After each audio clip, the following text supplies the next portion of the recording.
What's up mga messes? Welcome back to our YouTube channel! For today's video, napakarami na naman pong bisita na darating dito sa bahay ng aking amo. Darating po ang kanyang mga anak. Kaya, samahan niyo po ako ngayong araw na ito. Total, tapos na naman po akong maglinis ng buong bahay. Ang gagawin ko naman po is pabanguhin ang buong bahay. Panoorin niyo po ang videong ito hanggang dulo. At kung bago ka pa lang sa aking YouTube channel, huwag mong kakalimutang mag-subscribe, pindutin ang bell, para lagi kayong updated sa aking mga videos. Kaya simulan na natin!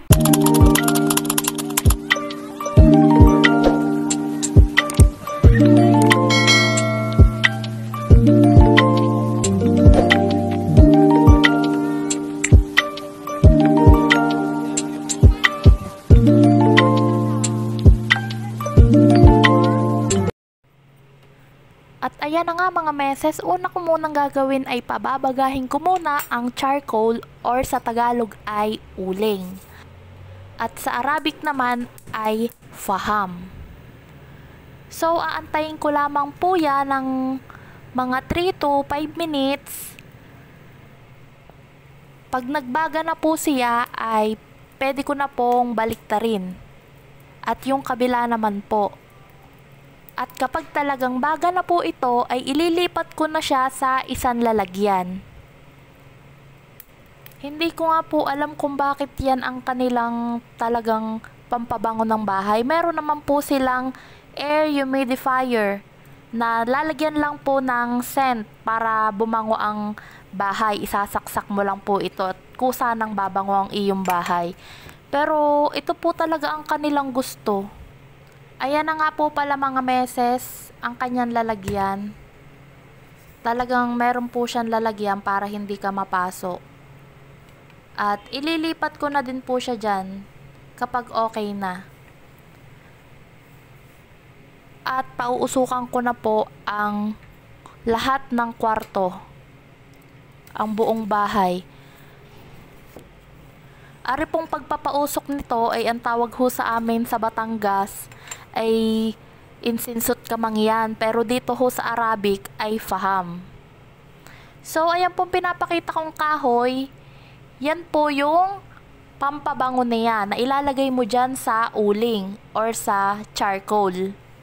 Pero sa amin sa Batangas, ang pampabango namin na nilalagay ay insinsot kamangyan. Yun po ang tawag nun sa amin. Na pampaalis naman po ng mga negatibo, ng mga elementong hindi natin nakikita sa bahay. Pero dito po sa kanila is pampabango po yan ng bahay. At ginagamit din po nila yan pampabango sa kanilang mga buhok. So ayan na nga po mga meses, iniikot ko na nga po pala para pagdating ng bisita ay talagang amoy na amoy po yan. Na mabango talaga.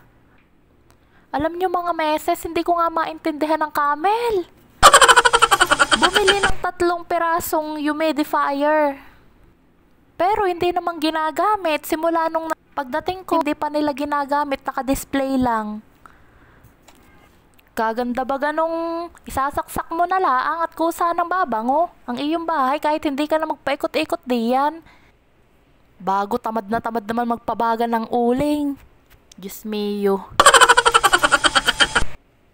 Kainaman ng mga camel are, pasalamat kayo't may masipag kayong kadama. Charot. Pero sa tunay, mga meses, napakalapit na sa kanila, dudukwangin na laang ng kamay. Ay iuutos pa eh. Pero kahit ganun, napakaswerte ko sa aking madam, sa aking mga amo, dahil napakabait nila. Lalo na pagdating sa pagkain, yun nga lang talagang mautos. Ay pagtsatsagaan na. Kaysa naman sa iba na nananakit, ay dito na ako. Kahit mautos ay napakabait.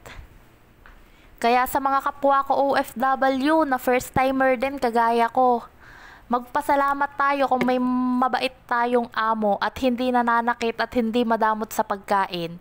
Yung mautusan tayo ng kaunti, okay na yon. Ang mahalaga ay hindi tayo sinasaktan, diga po. Minsan nga ho mas marami pang dot-dot sa cellphone kaysa sa trabaho. Lalo na ho pag aalis ang inyong mga amo at kayo lang ang mga tira sa bahay. Nako, ay pandali na ng TikTok. Pag nakaabaya na si madam ay alam na. Ay di ako na may kunyari magsi-CR. Pero yun naman pala yung titingnan ko kung talagang nakaalis na, digay. Ang tuway abot hanggang tainga. Alam nyo ga po, kapag mag-iibang bansa ka, may halong kaba, takot. Lalo na kapag na-homesick ka, lalo na pag first time mo mapalayo sa iyong pamilya. Pero minsan naman ho talaga, ay talagang nakakatawa eh. Matatawa ka na lang sa sarili mo sa mga pinagagawa mong kalokohan. Pag napaparinig ko na ho ang pintuan at binubuksan na, taranta na ho ako.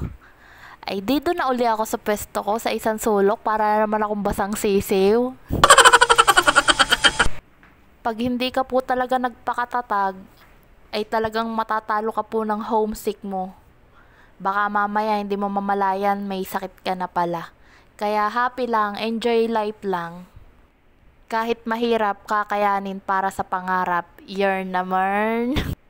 Inilagay ko na nga po pala ito dito sa malapit sa pintuan dahil tapos ko na po lahat ng kwartong mapabanguhan at naiikot ko na po lahat po ay nausukan na. Para pagdating po ng bisita ay talagang amoy na amoy nila. So, dito ko na po tinatapos ang videong ito. Thank you po sa panonood. Thank you for watching this. Huwag kalimutan mag-subscribe at i-click ang bell para lagi kayong updated sa mga bago kong video. Thank you and God bless you.